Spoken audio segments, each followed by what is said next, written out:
और शिरक दो किस्म का होता है, एक शिरक जली है और दूसरा शिरक खफी है। शिरक जली क्या है?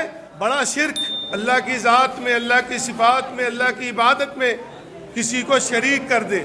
और शिरक खफी क्या है? रियाकारी, दिखावा। अल्लाह के हबीब सल्लल्लाहु अलैहि वसल्लम कहते हैं, मन सल्ला युराई फ़क़द अशरक व मन साम युराई फ़क़द अशरक व मन तसद्दक़ युराई फ़क़द अशरक।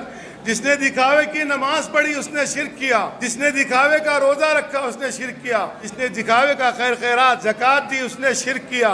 तो सामईन इकराम, छोटे शिरक और दो बड़े शिरक, दोनों शिरकों से हमको बचना चाहिए। बड़े शिरक का नुकसान ये है कि इंसान की ज़िंदगी भर की सारी इबादतें तबाह व बर्बाद हो जाती है। इसको अल्लाह ताला ने सूरह नाम में और सूरह ज़ुमर में बयान किया है। और छोटे शिरक का नुकसान यह है, जो अमल में शिरक होता है सिर्फ वही अमल बर्बाद हो जाता है।